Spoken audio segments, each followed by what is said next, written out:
Ladies and gentlemen, I forgot to do something when it was my turn to talk. I erred in failing to tell you what Mr. Hickman is charged with. He's charged with 1 count of possession of a handgun by a convicted felon. That's a Class C felony. It has a potential penalty range of 5 to 10 years in the penitentiary. Thank you, Your Honor. Always helps. And I forgot to do that as well. Okay. So I was talking to you, ma'am, about, you said your cousin, whom you're pretty close to, was arrested on drug charges. And let me just sort of explain to you all. The reason I'm asking about this is that can obviously be a personal experience, especially if it's somebody you're very close to. And we just want to make sure that when we're asking this, that you all are going to be able to sit on a case like this and be thinking about the evidence that you hear from the witness stand and not what happened to somebody that you were close to. That's really why I'm asking this. So having said that, ma'am, is there anything about that experience that would give you some concern about your ability to decide the evidence in this case? Okay, thank you. I believe you had your hand up as well? Yes. 1521-501. We got a lot of family members who have been incarcerated. I got a brother who's still incarcerated. So that's a lot of people that I know close, a lot of their friends, a lot of my brother's kids. Well, I'm sorry to hear that from you, sir. I guess the same question I just asked this lady next to you. Obviously, that sounds like a lot of people that you're close to that have been affected by something like that. Will you be able to listen to the evidence in this case and decide whether or not the Commonwealth's proven Mr. Hickman guilty based on what you hear there, based on what you hear in this trial? Yes, sir. Thank you. All right. Anybody else here in the first row? Yes, sir. Father convicted of DUI, younger brother as a minor convicted of drug possession. Okay. Same question then to you. Is there anything about that experience that would give you some concern about being sure in this case? Thank you. All right. Anybody in the second row then? All right. I'll go back this way. Yes, you, ma'am. And I'm sorry. Let me stop here and remind you all. Please give us your badge numbers. I've been once again lax in doing that. It's my fault. 1822303. Yes, ma'am. And my ex-husband, years ago, before we were married, was arrested on DUI and a drug charge. He was found guilty of misdemeanor. Okay. Was that before you knew him? No, I knew it. Oh, you knew him. Okay. Anything about that give you some concern about being a juror in a case like this? Clearly not. He was married. Fair enough. Fair enough.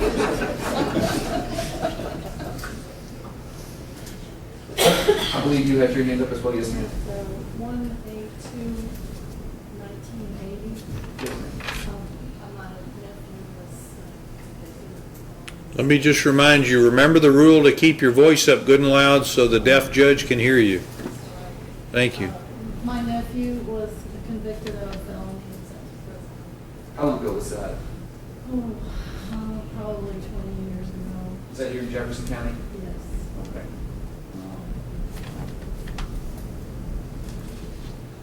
What, if you don't mind me asking, what was it for? Should be some. He maintained his Is he still there, or is he No. out now? Okay. Well, if he maintained his innocence, do you believe him? I really You really don't know. Okay. Like, I understand. Yes, ma'am. Anything about that? I know it's been a long time, but I'm sure that was pretty tough at the time. Anything about that give you some concern about being a juror in this case? You've heard that this does involve a gun. Thank you. Thank you. Anybody else on that second row? Okay. Anybody in the third row? Yes. Oh, several hands. You were faster, but I'm going to go from the end there. Yes, sir. 187-4220. Brother-in-law, over the course of the last 10, 12 years, several charges. I'm not 100% sure of all the convictions or not. Okay. Breaking and entering, theft. Did he go to the penitentiary? He's not serving any time. Okay. So No, is that you say brother-in-law? Is that How are you related to him by marriage? What's my wife's brother? Your wife's brother. Okay, yes, that's what I was getting at. Sorry, that was I to ask that. Has that been tough on your family? It's caused some strains here and there. There's been a lot of distance put between the family and Anything about that give you some concern about being a juror in this case? Okay, thank you. Okay, next I had, I believe, yes, that you, ma'am. 1874193. My mother, since deceased, was involved in manufacturing methamphetamines and was convicted and I'm very sorry to hear that. How long ago was that? that's 7 years. Again, I know that must have been very tough. Very tough. Anything about that give you some concern here about being a jury and this evidence beside this case?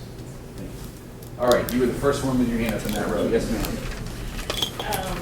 1874151. My former stepbrother was arrested for DUI. I don't remember what the outcome was. How long ago? 10 years? Okay, so it's been a while. Yeah. All right. Anything about that give you some concern? Thank you. Thank you. All right, anybody else in that row? Oh, okay, going on to the next row then. Yes, ma'am. 1874420, my daughter's father. Drug possession. How long ago was that? About 5 years ago. Okay. Did he end up going to the penitentiary because of it? Is he doing it now? Good. Anything about that give you some concerns about being able to be a juror in this case? Anybody else in that row? Yes, sir. 1874297. I was arrested at 78 or 79 for drinking in a public park. Drinking in a public park. Were you drinking in a public park? All right. No, that is not a felony. I didn't say felony. Say if so, might have been guilty of that one myself. I'm not gonna say I have, but it's possible. Anything about that from back then give you some concern about being a juror in this case? No. I didn't think so. Anybody else in that row? All right, how about the last row? Yes, sir. You there in that corner. 1874489. My brother was arrested for DUI on Okay. How long? When was the most recent one? about 5 years ago. I have a number like that, so I know what that's like. But anything about that give you some concern about being a juror in this case? No, thank you. All right. Anybody else in the back row? All right. Yes, you, ma'am, on the end. Yes, 1874702. I have a brother-in-law and a niece. My brother-in-law arrested for selling to growing marijuana. My niece has got on inhale. Okay. How long ago? First, starting with your brother-in-law. It was both at the same time. Oh. It was son, daughter, Okay. or father, daughter. Okay. I want to say maybe 7 years ago. All right. Now, was that here in Jefferson County? No, it was in Ohio. So it was resolved a while ago, though. Okay. Probation. Okay. Anything about that give you some concerns about being a juror in this case? No. Okay. Anybody else I skipped over that had something they want to share? Okay. Thank you all very much. That's one of the tougher questions I'll ask you.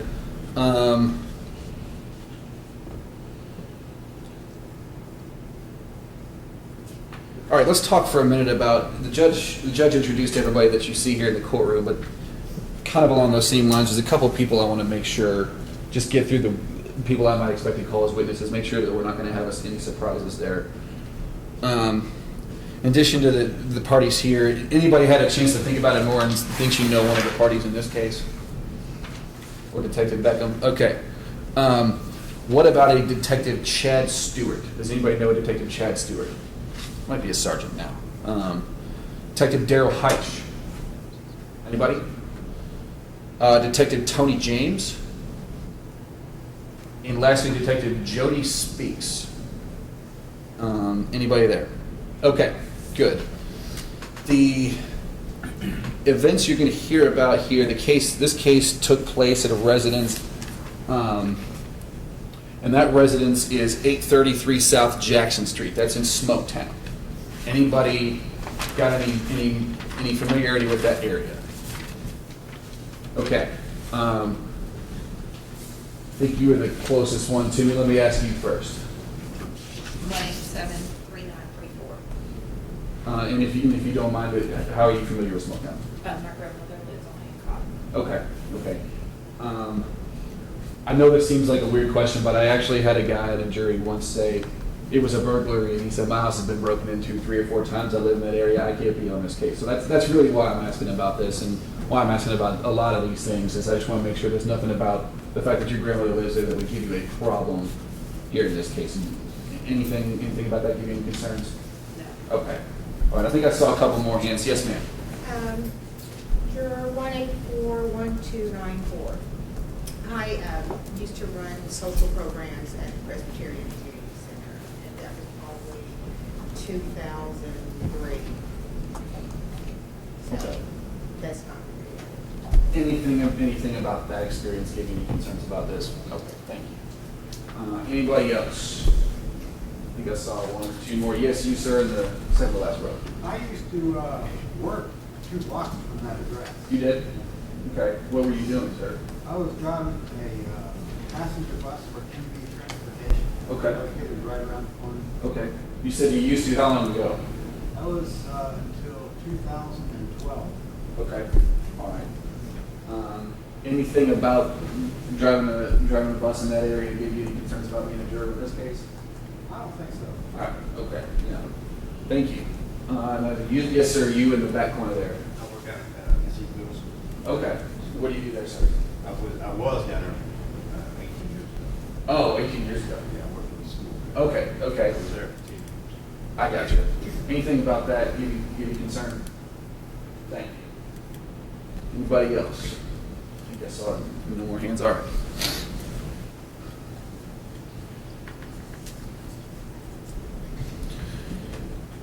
Okay, I'm going to switch gears a little bit here and move the podium a little closer because I don't want to have to keep marching back over here to check my notes. Going to get into a little more about what you can expect if you're called as a juror on this case. And there's really 3 parts to your job as a juror if you're called in this case. Two that you'll absolutely do and 1 you may do. The first part about that is it's your job to listen to the evidence. If you're picked to be a juror in this case, you're going to be the one that decides what the facts are and what happened. Okay? That's going to be up to you. Not what I say, not what the judge says, not what McLeod says, what you all say happened. So, 3 main types of evidence in a court case. First is testimonial evidence. That's what the witnesses are going to say to you. What they saw, what they heard, what they found, what they were doing, that kind of thing. The next type of evidence is physical evidence, the tangible objects that we will bring in, or that we may bring in and show you. And the last type is the one I want to talk about the most because it has a bad reputation, but I don't think it's necessarily. Excuse me. Thank you. It has a bad reputation, but I don't know that it's necessarily deserved. And that is what we call circumstantial evidence. What that means is something that's brought in plus common sense plus something you know allows you to infer something else from the evidence that you heard. It's not direct. It's not a witness saying, that car ran the red light. It might be the witness saying, well, I was at the opposite, I was at the intersection and my light was green, so his must have been red. That's an example of something that's circumstantial. Witness can't say the light was red, but they know, but based on what they told you, it's the next reasonable logical step. Does that make sense? There is a worn out cliche, but I've never found anything better to replace it, so I'm going to use it, and this gentleman as an attorney might remember it, or use it himself. If you go to bed tonight and this is a poor example now that it's finally spring, but if you go to bed tonight and the ground's clear, and you wake up tomorrow and there's snow on the ground, what happened? It snowed, right? Well, you didn't see it snow. You didn't witness it yourself because you were asleep, okay? But it wasn't, it was clear tonight, it's snowy in the morning, circumstantial evidence that it snowed last night, okay? So it can be compelling evidence, but you know, you hear people say a bad case is a circumstantial case. Well, that's an illustration of why that may not necessarily be true. Now, does everybody understand that the law itself does not prefer one type of evidence over another? It doesn't say testimonial is better than circumstantial, but physical is the best. It doesn't do that. It'll be up to you all, if you're jurists, to decide what weight you give any particular piece of evidence, but the law has no preference. Does everybody understand that?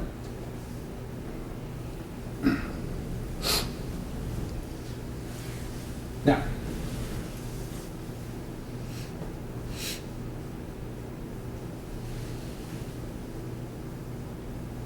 the judge talked about this a little bit too. Defendant has a right not to testify. It is an absolute constitutional right. It is sacrosanct. Just like if I were charged with a crime, nobody could make me testify. Same as it is for you all. Okay? Now, it's important that if he decides not to testify, you all have to agree. You can't use that against him to say, well, if he was innocent, he would have testified, and so now I'm going to find him guilty because he did. You can't do that. Does everybody agree? Does everybody promise to do that? Okay. Now, but there's a flip side to that coin, and that's if he does choose to testify, it'll be of his own choice. Can everybody agree that you will hold him to the same standard as you would any other witness? Anybody think that just because you're charged with a crime and you might go to prison, you have the right to lie under oath? So, if the defendant does testify, do you agree that you'll judge his credibility just the same as you will the other witnesses that you hear from in this case?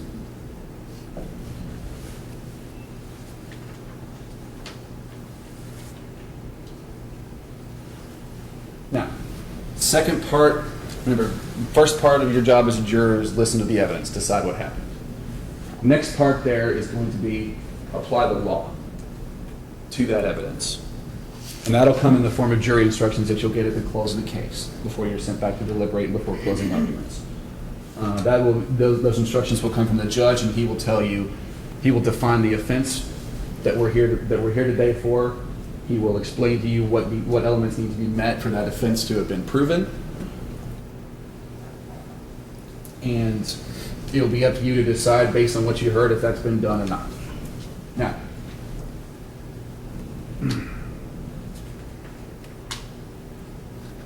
one of the things you're going to hear about, and you know this because the judge read you the indictment, one of the things you're going to be asked to deliberate on is the idea of possession of a handgun by a convicted felon. That's the charge that you're going to be asked to deliberate on if you're a juror here.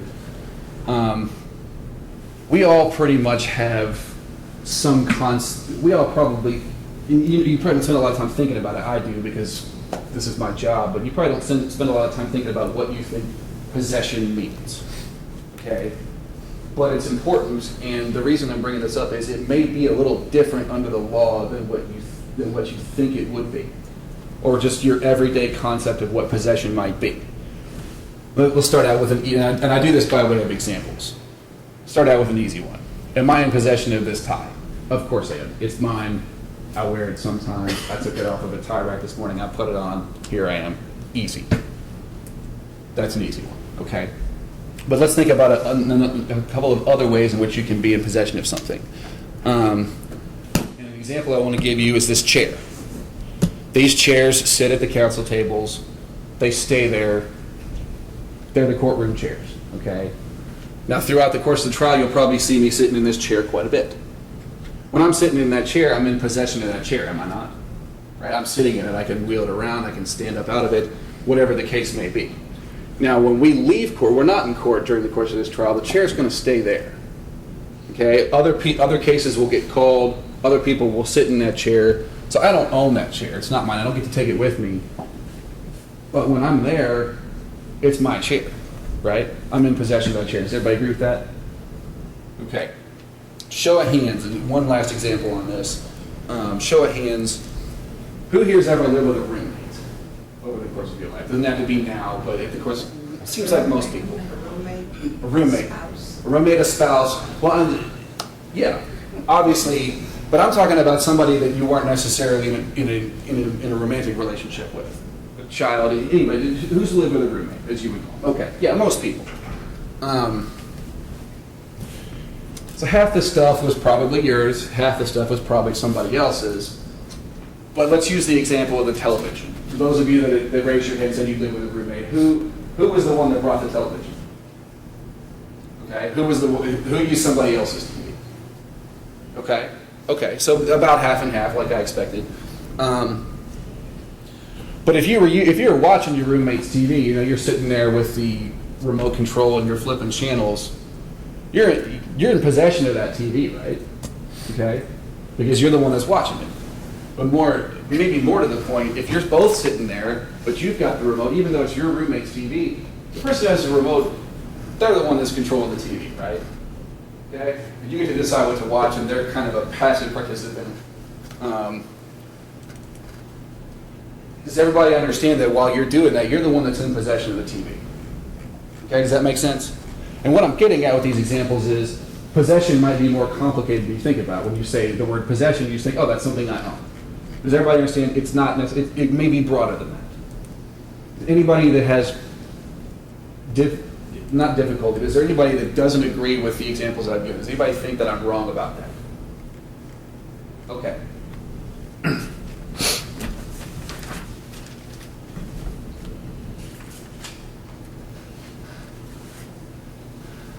Now, this may be a hot button topic. How many people here, show of hands, either you or somebody you know well, own a firearm? Most of you, just like I expected. Now, we all know it's a constitutional right to own a firearm. Everybody agree with that? Okay. The Constitution says you can. However,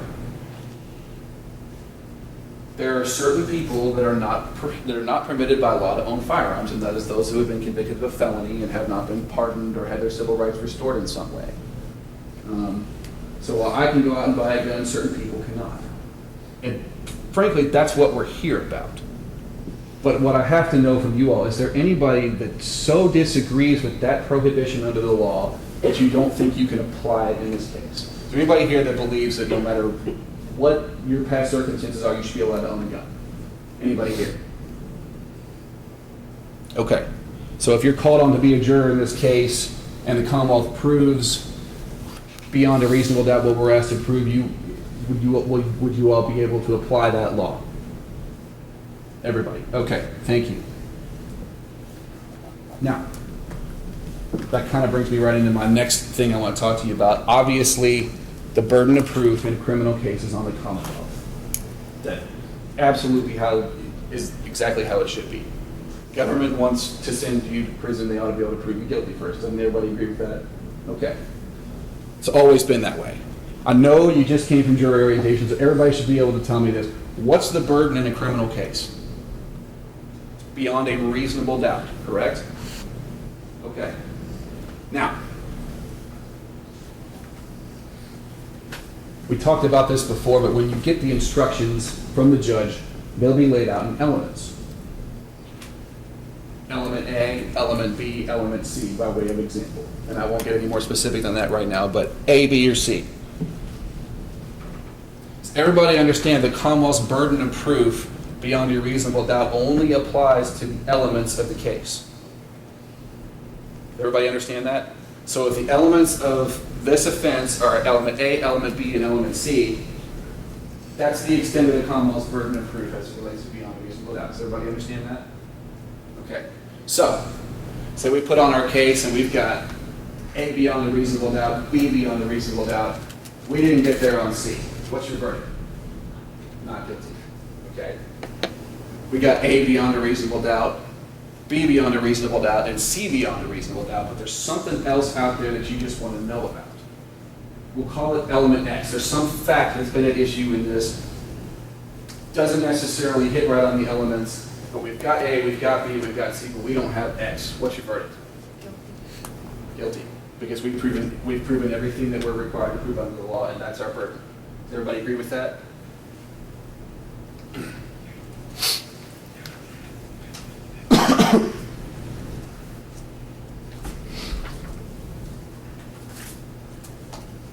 All right.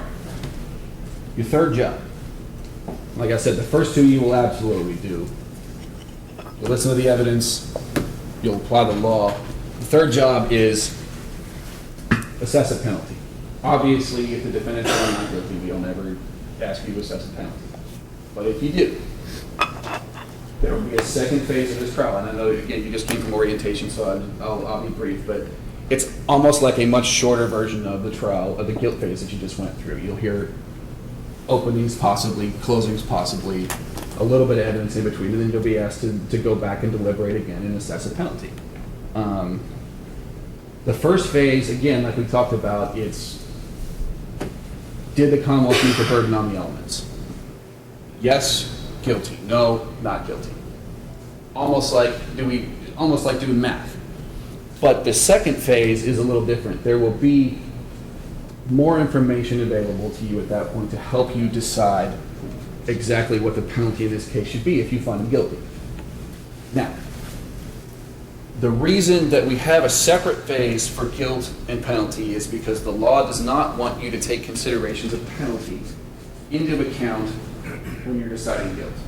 It's just proven or not proven. And I know that's a tough thing to do because you're going to be back there and you're going to be thinking, well, if I find him guilty, he might go to the penitentiary, and that nobody should take that responsibility lightly. But does everybody understand the law asks you to do just that?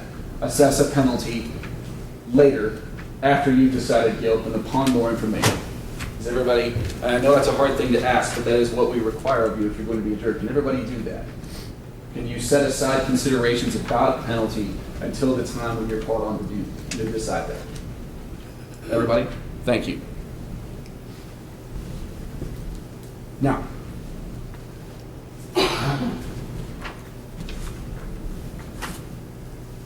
I've been talking for a little while now, probably long enough for you to get some sense of what I'm getting at here. Is there anything, any of the questions I've asked, anything you think I should know before I sit down that I didn't quite ask the right answer to, or the right question to get the answer from you? Is anything you think I ought to know about being a juror in this case, or your concerns about being able to listen to the evidence or anything like that? Anybody got anything else they want to share? Yes. Wait, 1829399.